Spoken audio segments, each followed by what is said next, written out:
Story 1, submitted by Caleb R. from Ironwood, Michigan. I grew up in Ironwood, a place where the woods press close enough to feel like they're breathing with you. People joke that the Upper Peninsula is quiet, but that's not the right word. Quiet is peaceful. Out here after midnight, the silence is thick enough to make your teeth hurt, like the world is holding its breath and waiting for you to make a mistake. This happened 3 years ago, when I was 26 and working nights as a part-time road technician for the county.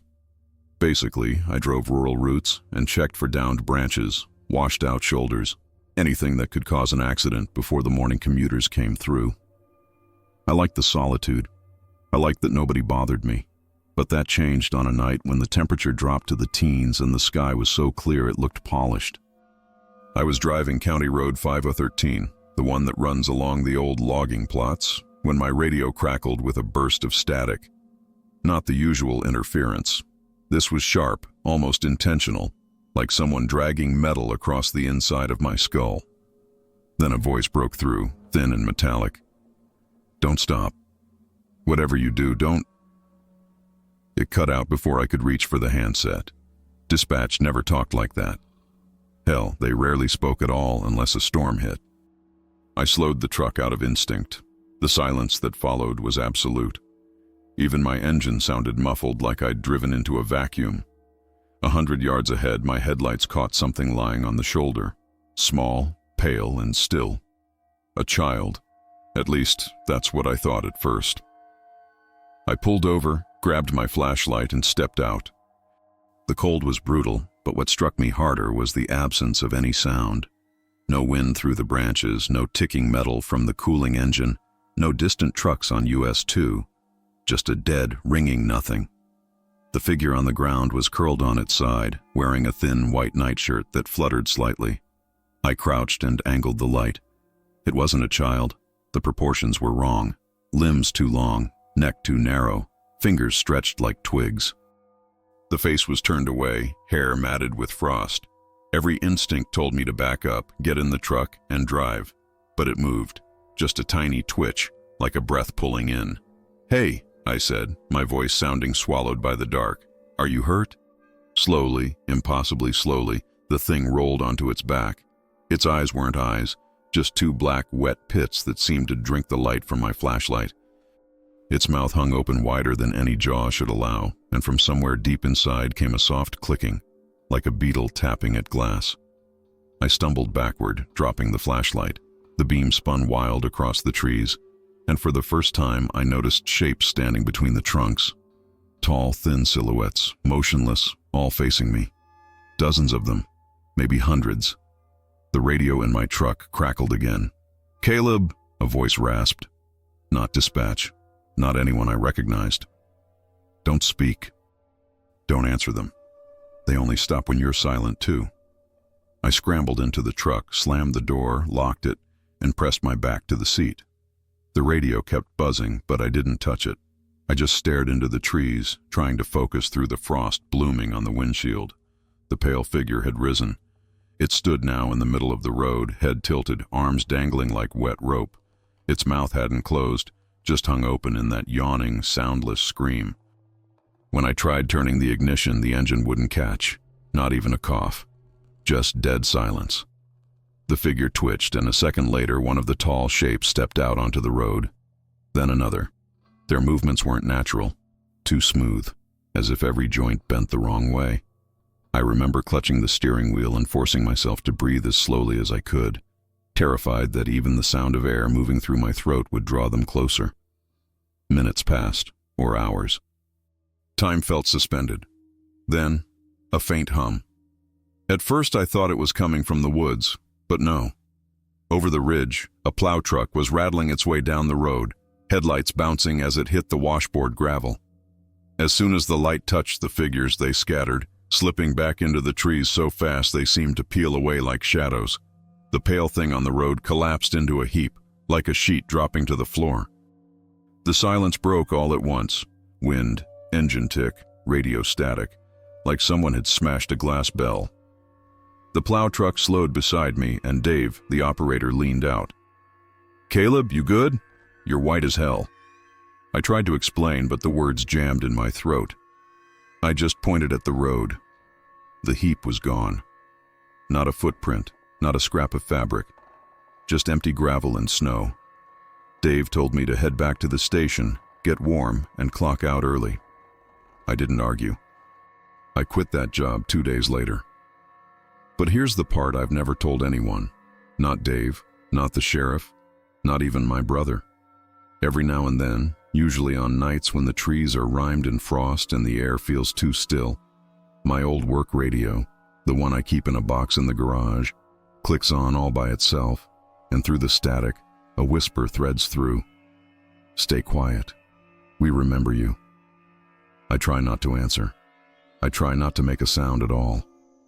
Because I know what happens out there after midnight when the silence swells and the world forgets to breathe. And I know nothing survives that silence. Not twice. Story 2. Submitted by Melissa T. from Ridgetop, Tennessee. I was 22 when I moved back to Ridgetop after dropping out of college. I didn't tell folks that part. I just said I wanted to get back to my roots, though the truth was I'd run out of money and options. My mom rented me her old trailer on the edge of town, near a patch of woods the locals called Briar Hollow. Everyone always said the same thing about that place. Don't go walking there after midnight. The woods get different. I assumed they meant animals or drunks, or maybe that the ground flooded in weird places. I didn't ask questions. I needed cheap rent, and the trailer was quiet. Too quiet sometimes. It was early October the night it started. Warm air, loud crickets, dry leaves scraping across the dirt road like something restless. I'd just finished a late shift at the diner and got home around 12:15 a.m. My feet hurt so bad I left my shoes by the door and walked barefoot across the linoleum. I remember thinking how nice the warm stillness felt after the clatter of the kitchen. Then I heard it. Not outside, inside the trailer. A soft tap. Then another. Then 3 more in a slow, steady rhythm, like someone knocking, but from underneath the floor. I froze mid-step. The tapping stopped. A few seconds of silence passed and I laughed nervously to myself. Trailers make noise. Wood shifts when the temperature drops. Mice get into everything. It wasn't a big deal. I had almost convinced myself when the tapping came again, but higher this time. Closer, directly under the hallway floor, right where the linoleum changed to thin frayed carpet. I backed up instinctively. Something brushed the underside of the floor. Not a quick scurry or a scratching, but a long, slow drag, like fingertips. I didn't want to move, but the smart part of my brain told me to grab my phone and get ready to call someone if this turned out to be an animal stuck under the foundation. I bent down slowly, gripping the edge of the counter for balance. That's when the tapping shifted. It moved fast, impossibly fast, skittering right under my feet before I could step away. I swear I felt the vibration through the floorboards, like whatever was down there knew exactly where I was. I ran to my bedroom and slammed the door. My heart was pounding, but the knocking had stopped again. I told myself I was overtired, maybe hearing things from the kitchen fans still ringing in my ears. I sat on my bed and waited. Minutes passed. Nothing. Then something, whispered my name through the floor. Not from beneath the trailer, not from outside. No. The whisper rose up softly from the air vent by my bed. Melissa, I bolted upright so fast I hit the wall. The whisper came again, this time drawn out, raspy, almost curious. Something scraped against the vent's metal slats, a gentle, testing scrape, like nails made of bone. I wanted to scream, but I couldn't. All I could think was, don't make a sound. Don't let it know you're here. The whisper drifted away after a few seconds, as if sliding back down the ductwork. I didn't sleep. I sat awake until dawn seeped through the curtains and the birds started chirping again. The moment I felt brave enough, I went outside and checked the foundation skirting. Nothing torn, nothing loose, no signs of animals. But the vent cover outside, the one that led under the trailer, hung open. The screws lay neatly on the ground. Nothing had broken it or forced it. Someone had unscrewed it quietly, carefully, and set the hardware aside in a perfect line. I called my mom, but I didn't tell her the truth. I just said I heard something weird, and wanted to stay with her for a few days. She didn't ask questions. That night, I slept on her couch, exhausted but too afraid to fall deeply asleep.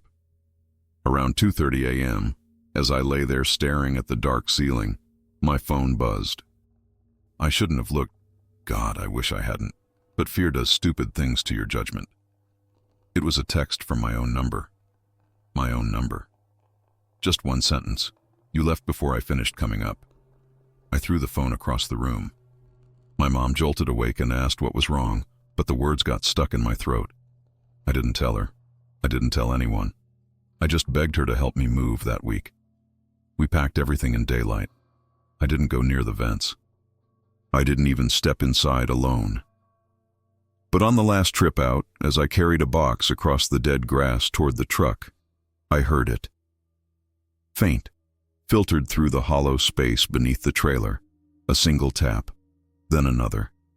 Then the slow scratch of something dragging its fingers along the underside of the floor, following me from one end of the trailer to the other.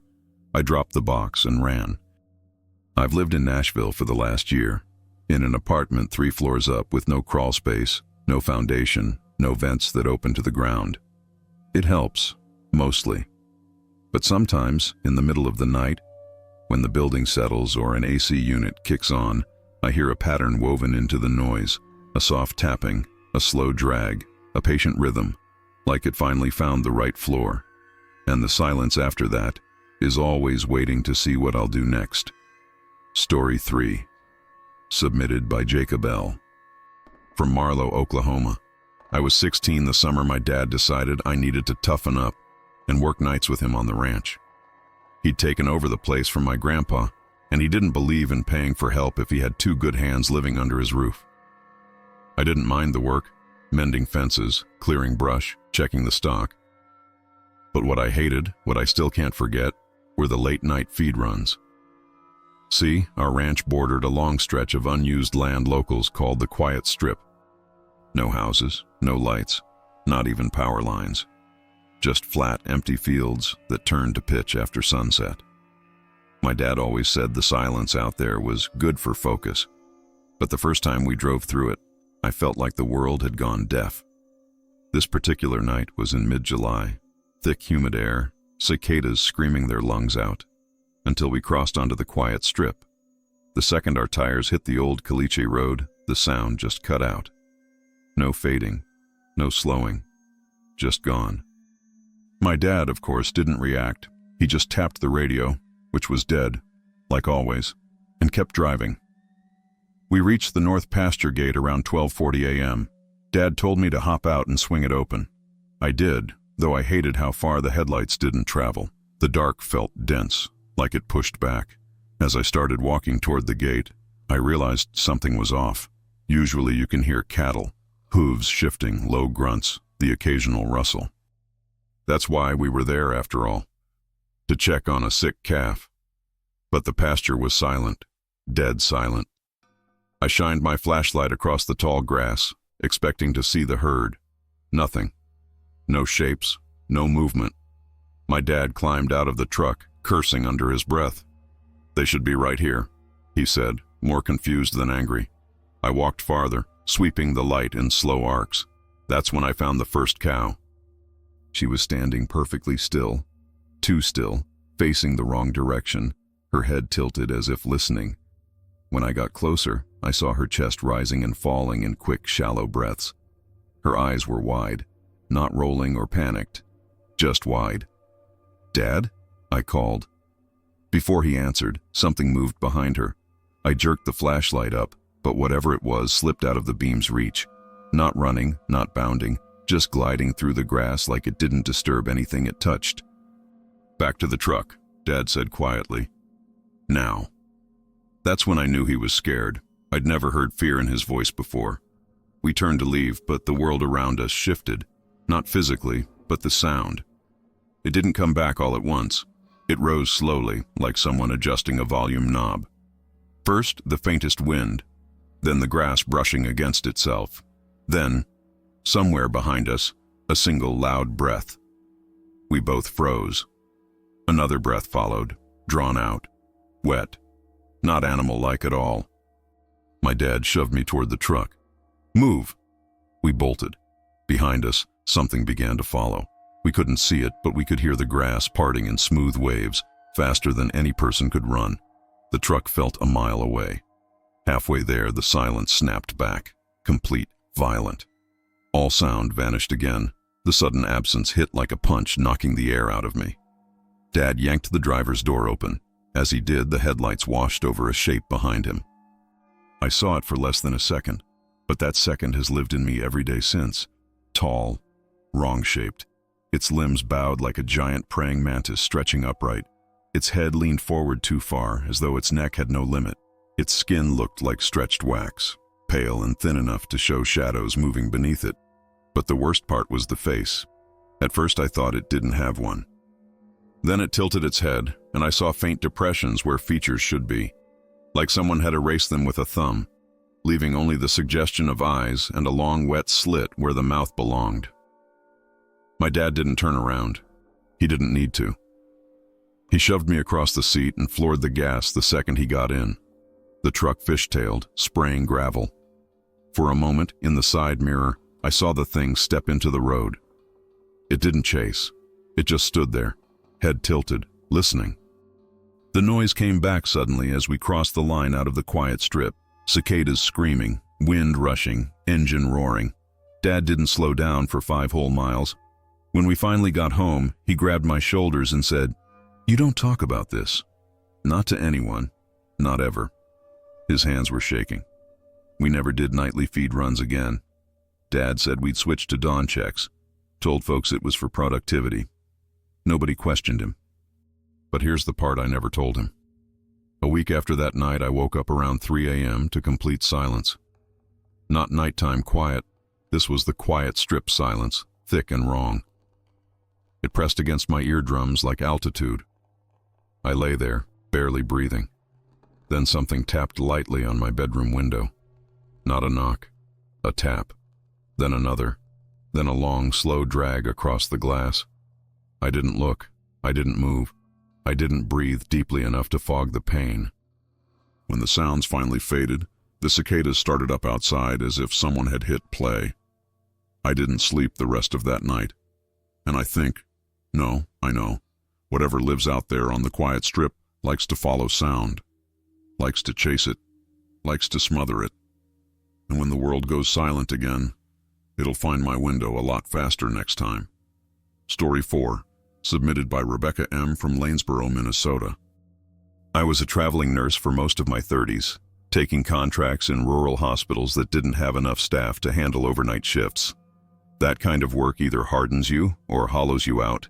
I never figured out which one happened to me. But the assignment that ended my traveling days was in a place I'd never even heard of until the recruiter emailed me. Lanesboro Community Medical Center, a tiny brick building wedged between bluffs and cornfields, serving a population that could fit inside a movie theater. I arrived in late November, when the cold comes early and the wind seems to whisper up from the ground instead of down from the sky. Everyone warned me about the nights. The other nurses joked, except not really joked, that the hospital got too quiet after midnight. I thought they meant slow, peaceful, a break from the usual chaos of the ER. I learned they meant something else. My second week in, I got the overnight shift alone in the West Wing, the older part of the hospital, hardly used anymore except for long-term patients who didn't need much attention. Only one room was occupied, room 12. A frail man named Mr. Alden who'd been recovering from a stroke.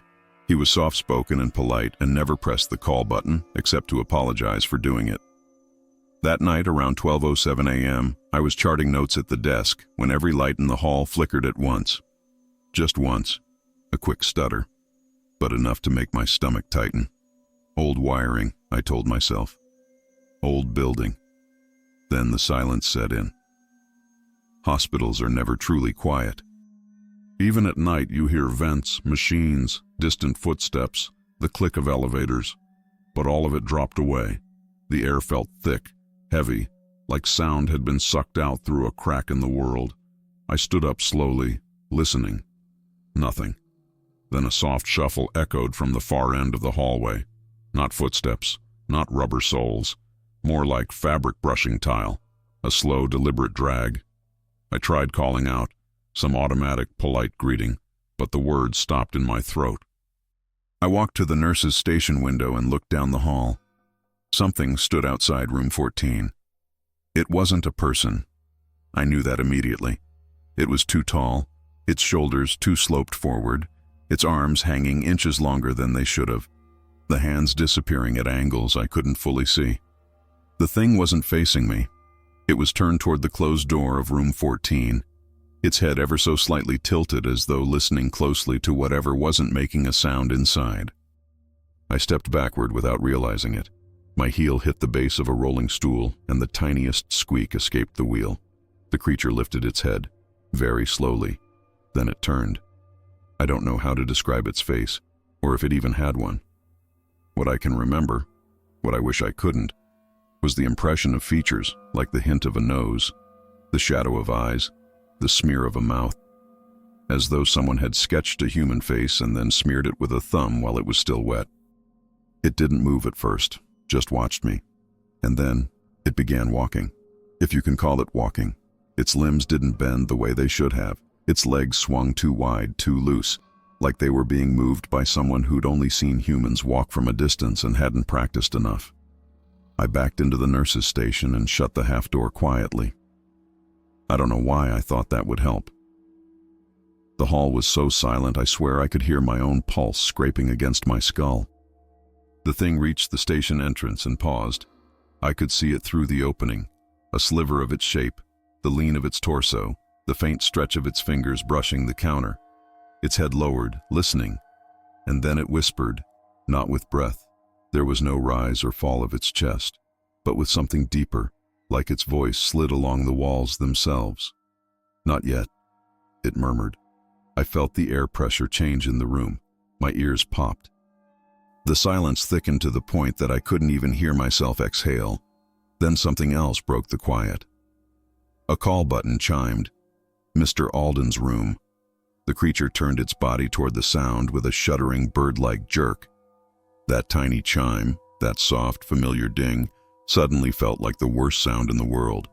I bolted from the station, moving faster than I ever had in my life. I reached room 12 just as the monster drifted toward it, its fingertips trailing along the wall like it was savoring the vibration. I burst through the door and slammed it behind me. Mr. Alden looked up from his bed, wide-eyed. "I'm sorry," he whispered. "I heard something." The lights flickered again, dimming to a dull, sickly glow. Then the scraping began, outside the door. Long, slow drags. The creature's fingers moving down the sterile wood like it was trying to feel the heartbeat on the other side. Mr. Alden reached for my hand. I grabbed his, squeezing so tightly I must have hurt him. His skin felt cold, too cold. The scraping stopped. A soft thud sounded by the small window on the door. Something pressing close. The shadow that filled the glass wasn't shaped like any shadow should be. It stretched beyond the frame, pulsing faintly, as though it was breathing without lungs. Then it spoke again, so quietly that the words almost dissolved. "You hear the silence. I hear what comes after." The lights went out. I don't remember screaming, but I must have. Because when the lights flickered back on 30 seconds later, 2 other nurses were shaking me hard, trying to get me to respond. One of them had already hit the emergency alarm. The hallway was empty. Mr. Alden was unconscious but breathing. His call button was still lit. I quit the contract that morning, packed my bag, drove 4 hours until the fields flattened out, and never looked back. People ask why I left rural nursing. I just say burnout, stress, overwork, all the usual things. But the truth is simpler. Some places aren't quiet because nothing's happening. Some places are quiet because something is listening. And in Lanesboro, after midnight, the silence doesn't end. It waits. It waits for you to make a sound, and when you finally do, it leans in to hear the rest.